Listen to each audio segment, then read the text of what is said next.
உனக்கு முன்பாக போகிறவர் என்பதை நீ மறந்து போகாதே. உன்னுடைய அக்கிரமத்தை மன்னித்து வியாதியை அவர் சுகமாக்குறவராய் உன்னோடு கூட இருக்கிறார். என்ன சூழ்நிலையிலும் நான் ஆராதிக்கிற என் ஆண்டவர் என்னை தப்புவிப்பார்.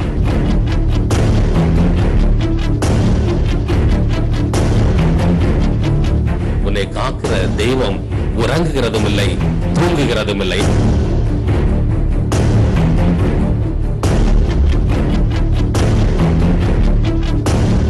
நான் ஆராதிக்கிற ஆண்டவர் எனக்கு விடுதலை தருவதற்கு வல்லமை உள்ளவராயிருக்கிறார்.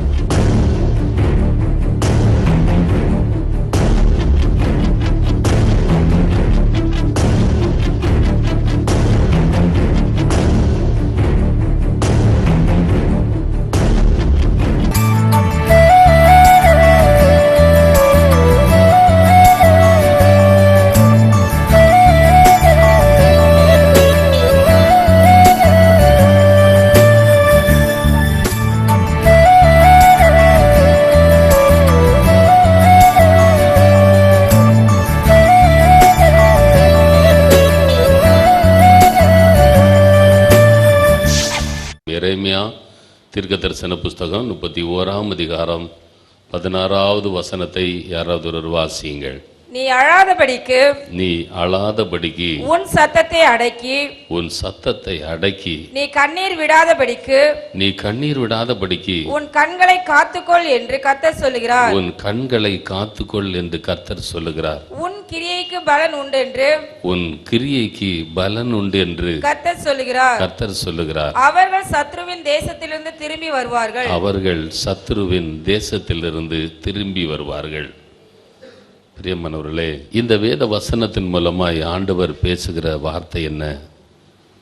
உன்னுடைய சூழ்நிலைகளை அவர் அறிந்திருக்கிறார்.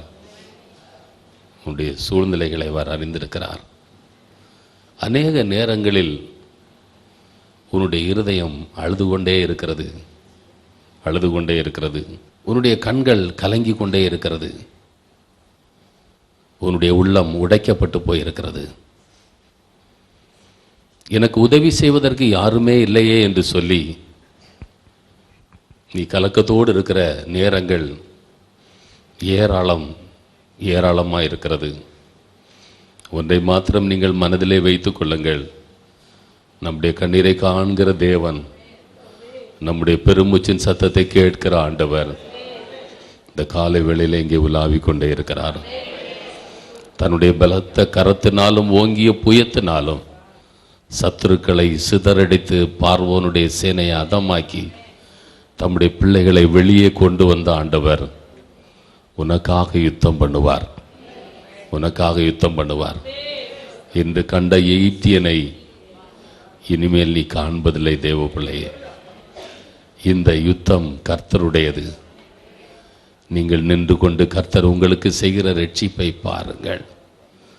சத்துருக்களின் சேனையை சிவந்த சமுத்திரத்திலே அதமாக்கி பார்வோனுடைய எதிர் வல்லமைகளை உடைத்து போட்டு தொடர்வேன், பிடிப்பேன், கொள்ளையாடி பங்கிடுவேன் என்று சொல்லி உன்னை அச்சுறுத்தி கொண்டு வந்திருக்கிற அந்த தொடர்ந்து வந்து கொண்டிருக்கிற அந்த சத்துருவை என் ஆண்டவர் இல்பொருள் ஆக்கி விடுவார். நீ அவர்களை தேடியும் காணாதிருப்பாய். ஆண்டவர் சொல்லுகிறார், நீ அழாதபடிக்கு உன் சத்தத்தை நீ என்ன செய்? அடக்கிக்கொள். நீ கண்ணீர் விடாதபடிக்கு உன் கண்களை நீ என்ன செய்? காத்துக்கொள். அது மாத்திரமல்ல, ஆண்டவர் சொல்லுகிறார், உன் கிரியைக்கு பலன் உண்டு. வலது கரத்தை உயர்த்தி சொல்லுங்கள், என் கிரியைக்கு பலன் இருக்கிறது. நான் எவ்வளவோ நல்ல காரியங்களை செய்கிறேன், ஆனால் ஒரு பலனும் எனக்கு கிடைக்கவில்லையே என்று சொல்லி நீங்கள் இங்கே கண்ணீரோடு இருக்கிறீர்களா? என் ஆண்டவர் சொல்லுகிறார், உங்களுடைய கிரியைக்கு ஒரு பலன் இருக்கிறது. ஆமென். உங்களுடைய கிரியைக்கு ஒரு பலன் இருக்கிறது.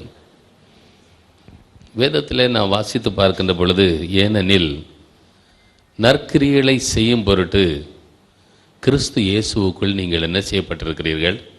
சிருஷ்டிக்கப்பட்டிருக்கிறீர்கள் என்று சொல்லி எபேசியர்ல நாம் படிக்கிறோம். அப்படித்தானே? எபேசியர் 2ஆம் அதிகாரம் 10வது வசனம் என்று நினைக்கிறேன். ஏனெனில் நற்கிரியைகளை செய்கிறதற்கு நாம் கிறிஸ்து இயேசுவுக்குள் சிருஷ்டிக்கப்பட்டு தேவனுடைய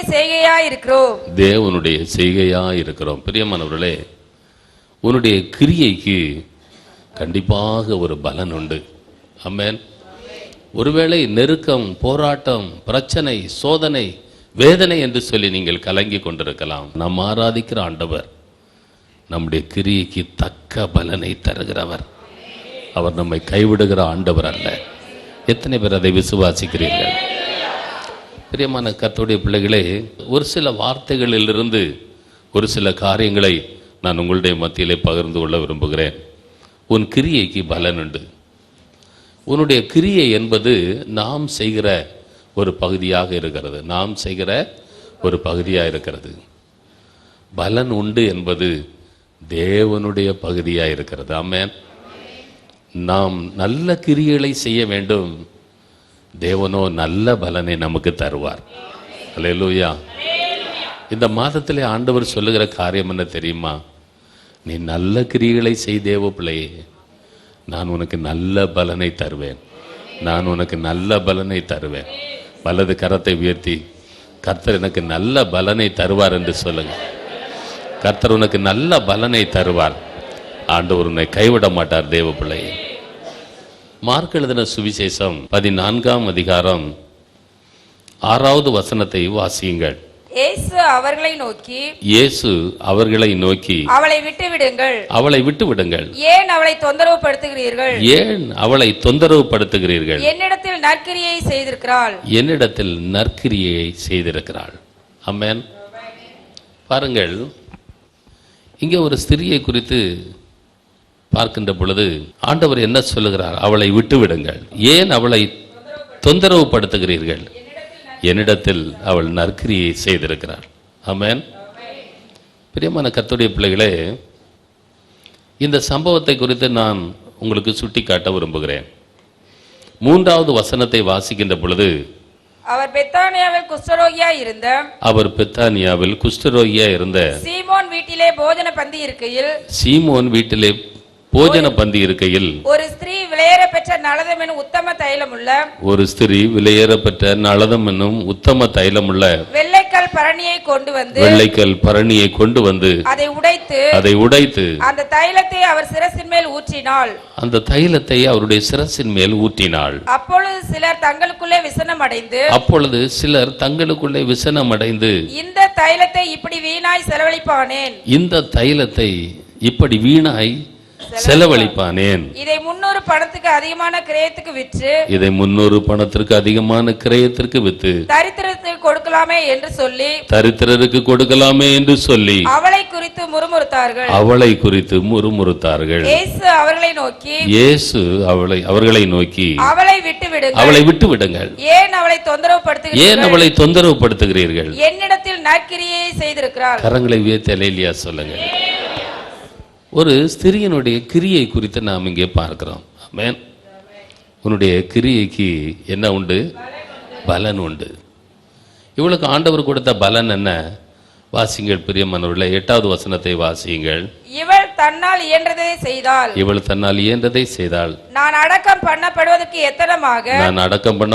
எத்தனமாக என் சரீரத்தில் தைலம் பூச முந்திக் கொண்டாள். இந்த சுவிசேஷம் உலகத்தில் எங்கெங்கே பிரசங்கிக்கப்படுமோ, நன்றாக கவனியுங்கள், இந்த சுவிசேஷம் உலகத்தில் எங்கெங்கே பிரசங்கிக்கப்படுமோ அங்கங்கே இவளை நினைப்பதற்காக இவள் செய்ததும் சொல்லப்படும் என்று மெய்யாகவே உங்களுக்கு சொல்லுகிறேன் என்றார். கரங்களை உயர்த்தி அல்லேலூயா சொல்லுங்க. பாருங்கள், ஒரு இமை பொழுதிலே இவளுடைய பெயரை கர்த்தர் பெருமைப்படுத்தி விட்டார். அப்படித்தானங்க? உன் கிரியைக்கு கண்டிப்பாக பலன் உண்டு தேவ பிள்ளையே. இன்று வரைக்கும் அவளுடைய பெயரை குறித்து, அவளுடைய கிரியை குறித்து சொல்லுகிற அளவிற்கு ஆண்டவர் அவளை உயர்த்தி விட்டார். உன்னுடைய கிரியைக்கு கண்டிப்பாக என்ன உண்டு? பலன் உண்டு. ஆண்டவர் உன்னுடைய பெயரை பெருமைப்படுத்துவார். கர்த்தர் உன்னை கீழாக்காமல் மேலாக்குவார். கர்த்தர் உன்னை வாலாக்காமல் தலையாக்குவார். நீ விருத்தி அடைவாய் தேவ பிள்ளையே, நீ விருத்தி அடைவாய். பிரியமானவர்களே, மத்தேயு எழுதின சுவிசேஷம் 5ஆம் அதிகாரம் 16வது வசனத்தை வாசியுங்கள். இவ்விதமாய் மனுஷர் உங்கள் நற்கிரியைகளை கண்டு, இவ்விதமாய் மனுஷர் உங்களுடைய நற்கிரியைகளை கண்டு பரலோகத்தில் இருக்கிற உங்கள் பிதாவை மகிமைப்படுத்தும்படி, பரலோகத்தில் இருக்கிற உங்களுடைய பிதாவை மகிமைப்படுத்தும்படி உங்கள் வெளிச்சம் அவர்கள் முன்பாக பிரகாசிக்க கடவது. உங்களுடைய வெளிச்சம் அவர்களுக்கு முன்பாக பிரகாசிக்க கடவது. அல்லேலூயா. பிரியமான கர்த்தருடைய பிள்ளைகளே, உங்களுடைய நற்கிரியைகளை கண்டு பரலோகத்தில் இருக்கிற பிதாவை என்ன செய்ய வேண்டும்? மகிமைப்படுத்த வேண்டும். ஆமென். உங்களுடைய நற்கிரியைகளை கண்டு பரலோகத்தில் இருக்கிற பிதாவை மகிமைப்படுத்துகிற அளவிற்கு அருமையான தேவனுடைய பிள்ளைகளே, நீங்கள் கிரியை செய்ய வேண்டும். உங்களுடைய கிரியைக்கு கண்டிப்பாக ஒரு பலன் உண்டு. ஆமென். எல்லாரும் முறுமுறுத்தார்கள். ஏன் இந்த ஸ்திரீ இப்படி செய்ய வேண்டும், இப்படி நடந்து கொள்ள வேண்டும், இவ்வளவு விலையேற பெற்ற அந்த பொருளை வீணாக்கலாமா என்று சொல்லி அநேகர் முறுமுறுத்தார்கள். ஆனால் இயேசுவோ அவளுடைய பெயரை பெருமைப்படுத்தினார். இன்னொரு காரியத்தை சொன்னால், இயேசு அவள் மேல் அன்பாயிருந்தார். அப்படித்தானங்க? இயேசு அவள் மேல் எப்படி இருந்தார்? அன்பாயிருந்தார். இயேசு உங்களை நேசித்தா போதும், இந்த உலகத்தில் வேற ஒண்ணுமே உங்களுக்கு தேவையில்லை. எத்தனை பேர் அதை நம்புகிறீர்கள்? உங்களுடைய கிரியைக்கு தக்க பலன் உண்டு. உங்களுடைய கிரியைக்கு தக்க பலன் உண்டு. இயேசு உங்களை நேசிக்கிற அளவிற்கு நீங்கள் நடந்து கொள்ளுங்கள். உங்களுடைய கிரியைகளை கண்டு பரலோகத்தில் இருக்கிற தேவனை மனுஷர் என்ன செய்ய வேண்டும்? மகிமைப்படுத்த வேண்டும். அந்த அளவிற்கு உங்களுடைய ஜீவியத்தை நீங்கள் அமைத்துக் கொள்ளுங்கள். கண்டிப்பாக கர்த்தர் உங்களுடைய பெயரை பெருமைப்படுத்துவார். ஆபிரகாம் தேவனுடைய வார்த்தைக்கு கீழ்ப்படிந்து வந்த காரணத்தினால் ஆண்டவர் ஆபிரகாமை ஆசீர்வதித்து பொன்னுக்கும் வெள்ளிக்கும் சீமானாய் மாற்றி அருமையான தேவனுடைய பிள்ளையை உயர்த்தவில்லையா? உடைய கிரியைக்கு தக்க பலன் உண்டு. உடைய கிரியைக்கு தக்க பலன் உண்டு. என் ஆண்டவர் உன்னுடைய பெயரை பெருமைப்படுத்துவார். என் ஆண்டவர் உன்னை நேசிப்பார். என் ஆண்டவர் உன்மேல் அன்பாயிருப்பார். அருமையான தேவனுடைய பிள்ளையே, அன்பின் நிமித்தமாக கர்த்தர் உன்னோடு கூட அமர்ந்திருப்பார்.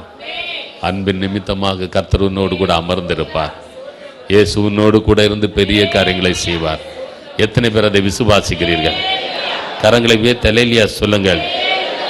ஆதலால் பிரியமான கர்த்தருடைய பிள்ளைகளே, நாம் எதை செய்தாலும் என்னுடைய கிரியைக்கு தக்க பலன் உண்டு. என்னுடைய கிரியைக்கு தக்க பலன் உண்டு. இந்த ஸ்திரியானவள் தன்னிடத்திலிருந்த விலையேற பெற்றதை ஆண்டவருக்கு கொடுத்து விட்டாள். அப்படித்தானே? தன்னிடத்திலிருந்த விலையேற பெற்றதை ஆண்டவருக்கு கொடுத்து விட்டாள்.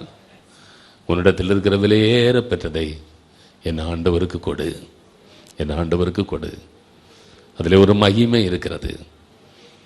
நீ ஆண்டவருடைய அன்பை நீ பெற்றுக்கொள்ளலாம். அப்படித்தானே? நம்மை மிகவும் நேசிக்கிறவர்களுக்கு நம்ம ஒரு சாதாரண பொருளை என்ன செய்ய மாட்டோம்? கொடுக்கவே மாட்டோம்.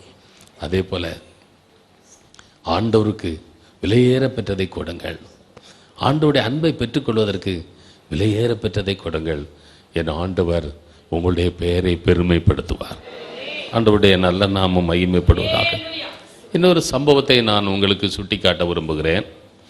வாசியுங்கள். அப்போஸ்தலர் 9ஆம் அதிகாரம். அப்போஸ்தலர் 9ஆம் அதிகாரம் 36வது வசனத்தை வாசியுங்கள். யோப்பா பட்டணத்தில் கிரேக்க பாஷையிலே தொற்கால் என்று அர்த்தம் கொள்ளும் தபித்தாள் என்னும் பேருடைய ஒரு சீசி இருந்தாள். அவள் நற்கிரியைகளையும் தர்மங்களையும் மிகுதியாய் செய்து கொண்டு வந்தாள். அந்நாட்களில் அவள் வியாதிப்பட்டு மரணம் அடைந்தாள். அவளை குளிப்பாட்டி மேல் வீட்டிலே கிடத்தி வைத்தார்கள். யோப்பா பட்டணம் லித்தா ஊருக்கு சமீபமானபடியினாலே பேதுரு அவ்விடத்தில் இருக்கிறார் என்று சீஷர்கள் கேள்விப்பட்டு தாமதம் இல்லாமல் தங்களிடத்தில் வர வேண்டும் என்று சொல்லும்படி இரண்டு மனுஷரை அவளிடத்தில் அனுப்பினார்கள். பேதுரு எழுந்து அவளுடனே அவர்களுடனே கூட போனான். அவர்களுடனே கூட போனான். அவன் போய் சேர்ந்த பொழுது அவன் போய் சேர்ந்த போது அவர்கள் அவனை மேல் வீட்டுக்கு அழைத்து கொண்டு போனார்கள். அவர்கள் அவனை மேல் வீட்டிற்கு அழைத்து கொண்டு போனார்கள். அப்பொழுது விதவைகள் எல்லாரும் அழுது அப்பொழுது விதவைகள் எல்லாரும் அழுது தொற்கால் தங்களுடனே கூட இருக்கையில் செய்திருந்த அங்கிகளையும் தொற்கால் தங்களுடனே கூட இருக்கையில் செய்திருந்த அங்கிகளையும் வஸ்திரங்களையும் காண்பித்து அவனை சூழ்ந்து நின்றார்கள். அவளை சூழ்ந்து நின்றார்கள். பேதுரு எல்லாரையும் வெளியே போக செய்து முழங்கால் படியிட்டு ஜெபம் பண்ணி பிரேதத்தின் புறமாய் திரும்பி தபித்தாளே எழுந்திரு என்றார். அப்பொழுது அவள் தன் கண்களை திறந்து பேதுருவை பார்த்து உட்கார்ந்தாள். கரங்களை உயர்த்தி அல்லேலூயா சொல்லுங்க. உன்னுடைய கிரியைக்கு தக்க பலன் கண்டிப்பாக உண்டு. உன்னுடைய கிரியைக்கு தக்க பலன் கண்டிப்பாக உண்டு. இங்கே பாருங்கள், ஒரு ஸ்திரீ நல்ல கிரியைகளை செய்ததாக நாம் வேதத்திலே படிக்கிறோம். அப்படித்தானே? தபித்தாள் என்னும் பெயருடைய ஒரு சீசி, தபித்தாள் என்னும் பெயருடைய இந்த சீசி எல்லாருக்கும் நல்ல காரியங்களை செய்தவளாக இருந்தாலாம். ஆமென். எல்லாருக்கும் நல்ல காரியங்களை செய்தவளாக இருந்தாள். ஒரு நாள் மரித்து போய்விட்டாள். உடனே பேதுருவை அழைக்கிறார்கள். பேதுரு எதுக்கு அழைச்சாங்கன்னு சொல்லப்படலை. ஒருவேளை பெரிய பாஸ்டர் இருக்கிறாரு, அவர் கூட்ட அடக்கம் பண்ணலான்னு கூப்பிட்டாங்களா என்னன்னு தெரியல. ஆனால் நடந்தது என்ன? அவளுடைய கிரியைக்கு தக்க பலன் அங்கே கிடைத்தது. எப்படி கிடைச்சது?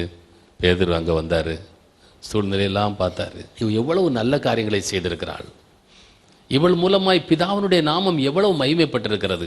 அப்படித்தானே? இவள் மூலமாய் பிதாவினுடைய நாமம் எவ்வளவாய் மகிமைப்பட்டிருக்கிறது. ஆதலால் இவளுக்கு ஜீவனை கூட்டி கொடுக்க வேண்டும் என்று சொல்லி அவர் உயிரோட